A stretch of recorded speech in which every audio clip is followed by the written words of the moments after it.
Olá pessoal, eu sou Cleidiana Ramos, sou jornalista, doutora em antropologia e produzo conteúdos de memória para os canais do Grupo à Tarde. Eu sou Priscila Dória, jornalista e repórter do Grupo à Tarde. Nós estamos aqui na sessão Senta que Temos História do Projeto REC. Nessa sessão, a gente recebe especialistas das mais variadas áreas do conhecimento para comentar também sobre os mais diversos assuntos. Hoje a nossa convidada é a professora Karina Lima. Ela vai se apresentar melhor. Tudo bom, Karina? Tudo bem, Cleidiana. Tudo bem, Priscila. Bom, como ela já falou, Karina Lima, sou professora. Estou professora substituta na Universidade Federal da Bahia e me doutorando em economia também, além de outras atividades. E a gente está aqui hoje para conversar sobre uma coisa muito especial, que é o salário mínimo. Sim. Não é isso? O salário Sim. mínimo foi promulgado em 1940, né? Foi. A lei é de 1936, pelo próprio Getúlio Vargas, né? A lei número 185, onde se institui o salário mínimo, que tinha como objetivo prover o trabalhador de condições mínimas de moradia, alimentação, higiene e transporte, mas só foi de fato promulgado em 1940. E quando ele entrou em vigor, ele tinha uma variação dependendo da região do país, né? Isso Tinha. não era um padrão como... Não tinha. Inclusive, durante esse período de 36 até 1940, foram instituídas comissões regionais exatamente para identificar nas diferentes regiões qual era o custo de vida, e assim esse salário mínimo acabou sendo instituído com valores diferentes. Na verdade, no Brasil, o salário mínimo ele só passa a ser realmente padronizado a partir de 1984 e com a promulgação da Constituição de 1988. Até lá, ainda tinha essas diferenças, inclusive de categorias também. Gente, a gente acha uma coisa, né? Como se fosse sempre assim. E quando ele foi, né? Quando ele surgiu, havia realmente assim essa equiparação com as necessidades dos trabalhadores? Olha, no caso do Brasil, o salário mínimo, de fato, ele nunca foi suficiente para todas as necessidades, né? Como eu falei, alimentação, higiene, mais modernamente lazer, além de moradia e transporte. Mas se a gente fizer uma analogia com o valor de hoje, se a gente trouxer aquele que foi promulgado lá com valores diferentes, um valor médio, para a data de hoje, seriam em torno de R$ 1.202. Nossa. Então, em 62 chegou a R$ 1.700, né? Em 1962, nos valores de hoje.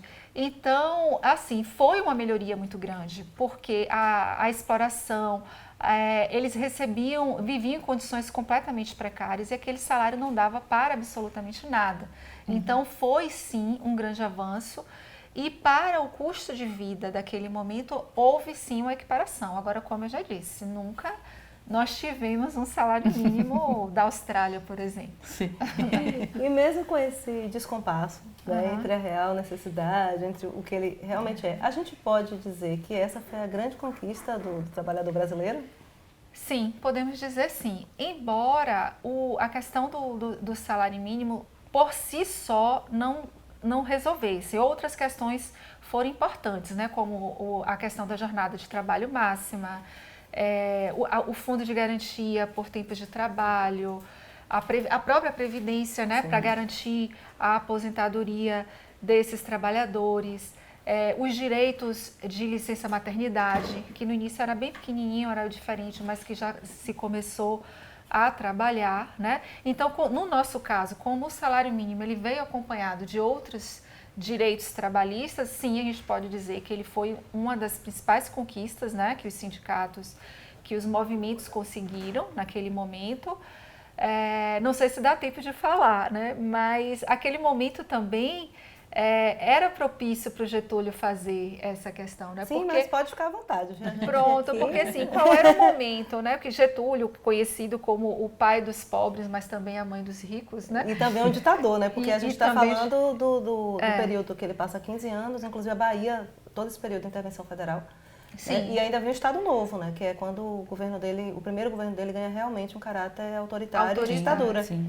Né? E aí, mas ele vai puxar essa outra bandeira, né? Mas essa questão, pode-se afirmar, né, que mesmo que ele tenha esse caráter populista, vamos dizer assim, mas só que o mundo tinha uma questão, né? Em 1917 a gente teve uma revolução socialista na Rússia, então era uma forma de atender aquela grande massa aos movimentos sociais e não se chegar ou não se ter força desses movimentos. É o movimento sindical que fica sob intervenção também exatamente, dele, né? Em alguns exatamente, porque inclusive ele deu todo aquele aparato, aquela força, trouxe os sindicatos, mas os sindicatos não tinham autorização, por exemplo, para fazer greves, né? Tinham que negociar diretamente com ele, né? Então ele soube aproveitar aquele momento e ao mesmo tempo, óbvio, né? Foi um grande ganho para os trabalhadores. Olha, eu não sou, viu, Karina, nem da área de história, nem de ciência política, nem de economia, mas eu ainda considero esse governo de Vargas chave para a gente entender muita coisa do Brasil. Sim. Inclusive do Brasil contemporâneo. Getúlio talvez, às vezes eu digo isso, por responsabilidade minha, mas eu acho que Getúlio talvez, até hoje, né, desse período republicano, quem realmente compreendeu algumas questões chaves do Brasil. Sim. E por isso ele atuou diretamente.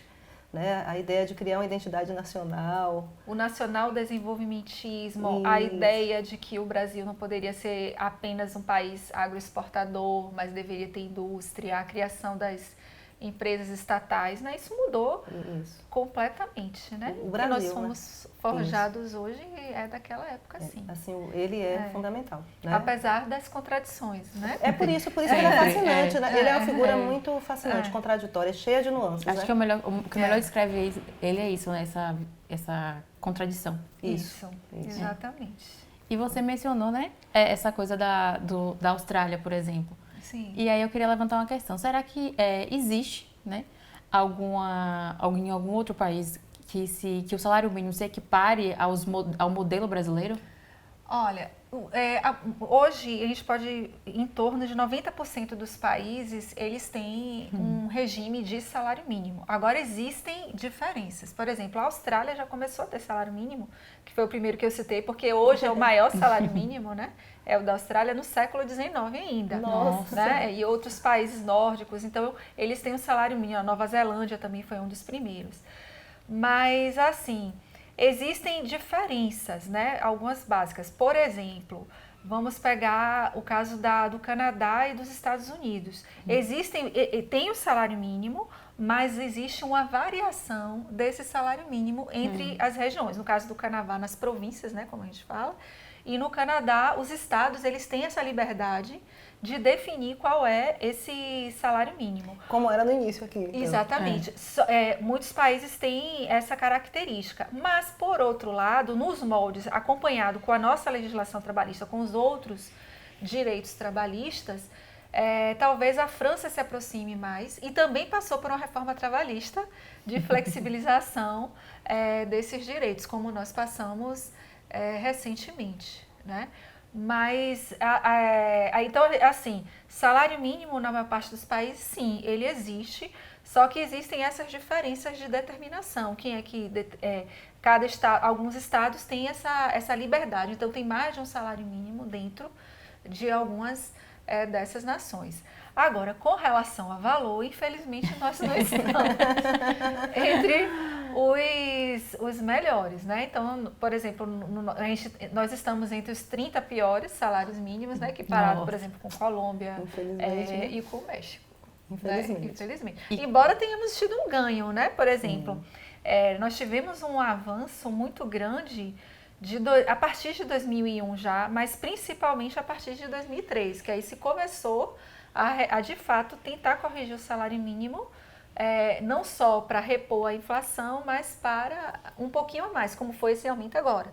Esse último aumento de 1.200 e pouquinho para 1.312, me parece, né, 1.300 e alguma coisinha, realmente nós tivemos um ganho real, né, um pouquinho acima da inflação, o que dá um poder de compra à classe trabalhadora. Né? Agora, se você me perguntar, nem me pergunte qual seria o salário mínimo, porque senão nós vamos ficar tristes. O Diese faz aquelas projeções que a gente fica muito triste.